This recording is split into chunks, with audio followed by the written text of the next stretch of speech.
በቤታቸው ቅድስት ድንግል ማርያም ከስራዋ ከግብሯ የተነሳ የተለያየ ስምና መጠሪያ ይጠራታል ማለት ነው። ስለዚህ አንዱ ኪዳነ ምህረት የሚለው ካቲት 16 ቀን ልጇ ኢየሱስ ክርስቶስ የገባላትን ቃል ኪዳን በስምሽ ቤተክርስቲያን ላነጸ፣ በስምሽ ቀዝቃዛ ውሃ ዘክሮ መታሰቢያሽን ለዘከረ፣ በስምሽ የልጁን ስም ለሰየመ፣ ያንቺን መታሰቢያ በረከት አገኝበታለሁ ብሎ ለተማጸነ በሞላ ዋጋውን አልዘነጋውም ብሎ የካቲት 16 ቀን ቃል ኪዳን ገብቶላታል። ስለዚህ ከስሟ መነስ ከግብሯ የተነሳ ኪዳነ ምህረት አሏት። ኪዳን ማለት ውል ስምምነት ማለት ነው። ምህረት ማለት ደግሞ ይቅርታ ቸርነት ማለት ነው። በመጽሐፍ ቅዱስ ውስጥ በጣም ብዙ አይነት ኪዳን አለ። ለምሳሌ ኪዳነ አዳም አለ። እግዚአብሔር ለአዳም የገባለት ቃል አለ። በሐሙስ ዕለት ወመንፈቀ ሌሊት ትወለድ ሞለት ብሎታል። ከ5 ቀን ተኩል በኋላ ከልጅ ልጅ ተወልጄ ያድንሃለሁ ብሎታል። ከአዳም ቃል ኪዳን ግን የእመቤታችን ቃል ኪዳን ይበልጣል። እግዚአብሔር ለኖህ የገባለት ቃል ኪዳን አለ። ዓለም ሁሉ በንፍሯ ከጠፋ በኋላ 8 ነፍሳትና እንስሳቶቹ ከተረፉ በኋላ እግዚአብሔር አምላክ ለኖህ የገባለት ቃል ምንድነው? እሱም ዳግም ምድርን በንፍሯ አላጠፋትም የሚለው ነው። ለዚህ ነው በኦሪት ዘፍጥረት ምዕራፍ 9 ቁጥር 12 ላይ እንዲህ ይላል፣ እግዚአብሔርም አለ በእኔና በአንተ መካከል አለ ከናንተ ጋር ባለው በሕያው ነፍስ ሁሉ መካከል ለዘላለም የማደርገው የቃል ኪዳን ምልክቴ ይሄ ነው አለ። ይሄ ምንድነው? ቀስተ ደመና ነው። ዛሬ ድረስ ዝናብ በዘነበ ቁጥር ቀስተ ደመና ይወጣል።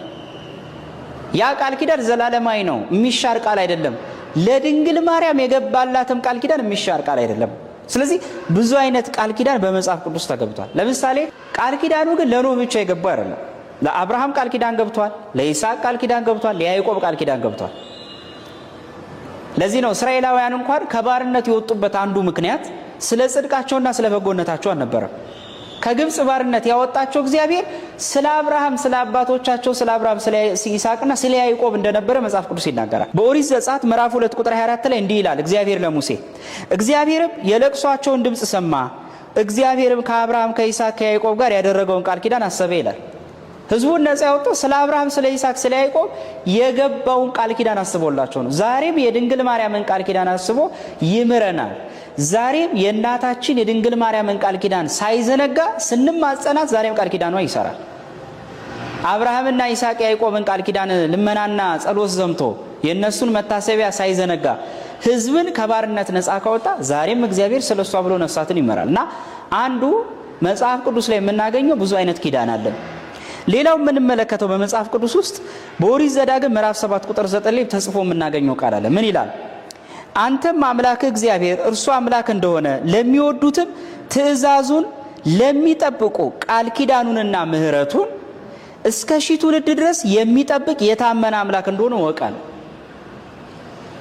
ለቅዱሳኖቹ ለአባቶቹ ለቅዱሳኖቹ ለደጋጎቹ ቅዱሳን የገባውን ቃል ኪዳን ለዘላለም እንደሚጸና ወቅ ይለዋል። እና ለቅዱሳን የሚገባው ቃል ኪዳን ዘላለማዊ ነው።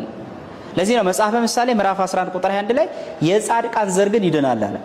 ይሄ ምን ማለቱ ነው? የጻድቃን ዘር ያለው የጻድቃን የዘር ሐረግ በደም የሚዋረድ በዘር የሚዋለድ ማለት ሳይሆን ዘር ያለው ሃይማኖትን ነው።